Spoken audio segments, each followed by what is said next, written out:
Po. Ku janë arrestime që janë premtuar? Kush i ka premtuar arrestimet dhe të mbaj premtimet?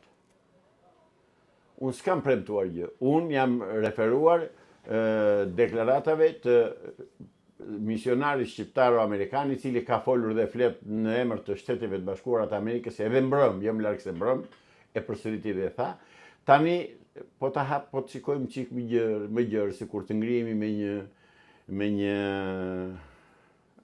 satelit dhe të shikojmë nga sateliti. Këtë punë unë e shikoj këtë rezistencë të këtyre banditëve që kemi ne këtu, dhe që nuk po bëjnë arrestimet, e shikoj në marrëdhëniet Rusi-Amerikë. Dhe këta i mbron Rusia dhe Amerika këta hajdutët, këta banditët që na vjedhin neve. Dhe problemi është atje, unë kështu dua ta shoh, se s'kam asnjë mundësi dhe asnjë provë tjetër që ta gjykoj ndryshe. Sepse deri sot në darkë është thënë që do bëheshin arrestimet, do arrestoje para Belinda Balluku. Belinda Balluku na kërcente xhinxhile në bulevard për turp. Po e pa që hallall mor këtë qeveri që u bën kështu. E meritoni, e meritoni. Bile meritoni më keq se këta, më të poshtër se këta, më hajdut se këta. Këta meritoni. Dalin në bulevard dhe kërcejnë hedhvalle ajo me rryp $2.000 me tokë Floriri $2.000, kujt jam në kashillokun. Ajo thjesht u thot shqiptarëve, pëlqisni u thot se unë do t'u shkel, do t'u vjedh, do bëj ç'm do qefi dhe ju s'keni ç'më bëni. Pikërisht këtë bën partia në bulevard. Avokat, me këtë fillim fushate, kush mendoni që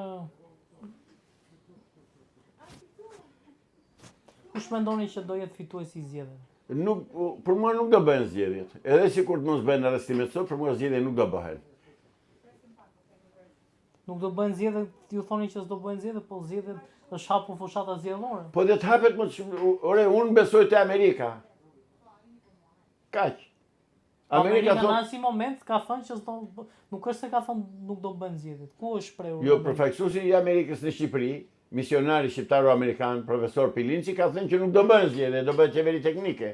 Dhe jo më larg se mbrëma i kërkoi njerëz qytetar shqiptar, intelektual që të krijojnë qeverin teknike. S'vete njeri, s'po vjen shqiptar, pse nuk vjen? Po ja them, ta dëgjoj profesor Pilinci. Nuk vijnë profesor se po t'ikin nga puna ku do vjen? Kush i garanton pastaj çfarë do han? Profesor, po përfaqësuesja vetëm e Shtetet Bashkuara të Amerikës në Shqipëri është ambasada amerikane. Po. Ky është zëdhënësi i Amerikës, nuk është zëdhënësi. I tha ambasadores asaj zonjës Nancy, si e ka ajo. Sot, nëse mund të bësh ambasadore, i tha ti nuk ruan gjë tjetër veç se për këtë je aty, i tha që të shikosh kush e kush del. Merë shikoj një intervistë e dieshme të profesor Pilinci dhe e nxjerrin konkluzionin, çfarë të them unë. Një nga banorët e Big Brother, Jozi, teksa po dilte nga shtëpia, goditi me shuplak gjestin. Këtu pati komente të shumta, reagime të shumta. Ju si e keni parë këtë ngjarje? Unë nuk kam them dhe po e përsërit, dhe do vazhdoj kështu, nuk do shikoj kurrë në kurrës Big Bordel. S'ka, ajo ju që i thonë ju Big Brother është Big Bordel. Dhe koha e ka vërtetuar deri tani, sa dikush një Jacqueline Zhaku, se që është njëra që tharë, ne duam të shikojmë në Big Bordel, ta duam të shikojmë Sex Life. Kjo i ka thënë të tëra, është deklarat që e keni në YouTube e keni gjithandaj. Megjithatë do vi tek ngjarja që thoni ju. Ajo që kam parë një sekuencë kur ky me një kostum blu, ky djali gjatë, te dera godit një tjetër me një xhaket të bardhë, nuk e di me çka ka qenë, e godit me pëllëmbë dhe ikën. Marrën vesh dhe informohemi që ky gjesti që u godit, gjatë gjithë kohës që këta kanë qenë bashkë atje në Big Bordel, e ka ngacmuar, i ka hedhur fjalë të ndryshme, i ka hedhur romuze, i ka hedhur kunja, e ka shqetësuar vazhdimisht. Derisa erdhi një moment që ky djali tjetër, ky me kostum blu, u fry qumshti edhe u derdh, dhe goditi me një pëllëmbë. Dhe për mua mirë e ka bërë, sepse e ka merituar, sepse vazhdimisht e ka provokuar. Megjithatë nuk jam me këtë, nuk duhet ta godiste. ai duhet të merri me, ose të mos ja varte fare, mos i kthente përgjigje, sepse të tillë këtyre ngacmuesve kështu që janë si çimkat, si tartabiqet që të piskojnë vazhdimisht edhe s'ke çu bën, këtyre nuk duhet të në rëndësi fare. Po me që e bëri dhe me që këtë djalin, se quajnë këtë me Jozi, me që Jozin e thirrën në polici, atëre policia ka një detyrim. Jo dëgjoj një, gjyko dy. Se në këtë rast është bërë dëgjoj një, gjyko dy. Do thriste Gjestin atje, do thriste Jozin, do thriste dhe banor të asaj Big Bordellit atje, që të tregonin dhe ata çfarë ka ndodhur dhe si ka ndodhur. Se në fundit shkak, çdo ngjarje ka një shkak. Çdo marrim ka një fillim. Dhe fillimi ka qenë diku atje brenda që janë përplasur me njëri tjetrin. Që i mbledhin atje dhe që ndodhin këto ngjarje, unë këto pres nga i grupim njerëzish, moralesh, tabiatesh, karakteresh, edukate, atje mblidhen nga të tëra. Dhe kush fiton, fiton ai që organizon lojën. Ta shquaj të lojë, asë është lojë, ajo është pislëk, ajo është turp.